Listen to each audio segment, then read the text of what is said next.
Linus Tech Tips coverage of CES 2014 is brought to you by NCIX.com, your source for great technology, selection, and service, along with Corsair Memory and Western Digital.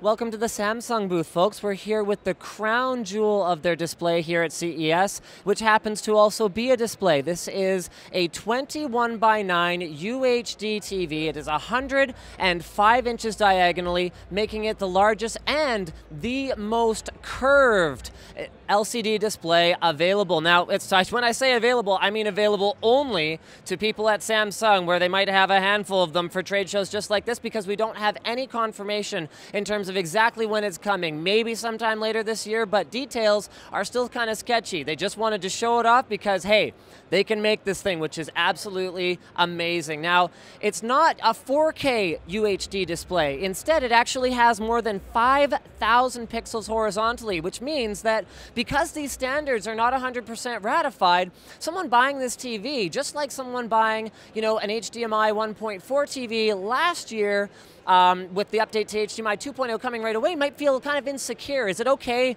to buy something like this without knowing if the standards are even going to be supported? Well, don't worry. With Samsung's One Connect technology, they actually are using an external box for connectivity as well as signal processing, which allows you to just upgrade it once the standards are completely ratified. Now, you might be wondering to yourself, what exactly would I want a 21:9 display for? And the answer is most definitely movies. With a smaller display, and we've been walking around the show floor a fair bit, curved maybe doesn't make quite as much of a difference, but with a large one like this, where you're really replicating the field of view of a theater within your home, having each part of the screen an equal distance from your eye can make a significant difference to the viewing experience. This is much the same reason why when you go there, this is for the same reason that when you go to a theater, the display looks natural even though it is so large. So we're going to be moving along here shortly. I think someone's actually trying to get past us, but it looks absolutely phenomenal in person.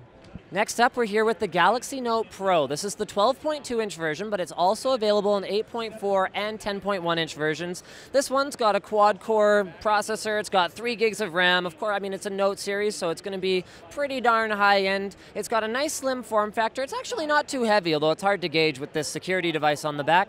Speaking of the back, it has a pleasing sort of leatherish feeling plastic, much like the Note 3, but of course, the business is mostly in the front. It has a massive 12.2-inch, as I mentioned before, 2560 by 1440 display. This makes it great for watching movies, but also, due to its size, great for taking notes, because it is approximately the same size as an 8.5 by 11 standard sheet of note-taking paper. Now, of course, a Note device is not just about the hardware, it's also about the software. So we see a lot of carryovers, including an included stylus that tucks away in the side. From the Note 3, you've got Samsung's AirDrop functionality, so you just hover the pen over the display and then press the button, and you can go ahead and select a bunch of different stuff. You can draw a little window if you need a calculator, you want to watch video or something like that with the supported applications, and it makes multitasking a little bit easier than with many other Android devices, thanks to TouchWiz. Now, here's a new one that I haven't actually seen before. If you swipe in from the right, and then instead of just clicking on one of the applications, if you hold it and drag, you can configure up to 4 different applications in a screen sharing mode that will make working on things quite efficient, especially if you move from one to another and back and forth and so forth. Now, I did that slightly wrong there, I think. Oh, I think this one doesn't work that way. So let's go ahead and grab contacts here. There we go. So we're going to split this up 4 ways. Actually, we'll just do it 3 ways. And then check this out, guys. You can actually move around the divisions. So if you want to have a nice long column for your emails, you can have that, and then you can see more of your video thumbnails. If you want to see more of your contacts over here, you can just move that around dynamically. It's incredibly cool, and it integrates seamlessly with the other features, so I could still use AirDrop to, like grab a little calculator or something like that. Now, a device like this is not just for play, it's also for work, so we're going to go ahead and show you guys their new software that is, I guess, meant to compete with things like Windows RT's inclusion of Microsoft Office or Apple's inclusion of productivity software with their devices now. So check this out, we're going to swipe open from the right.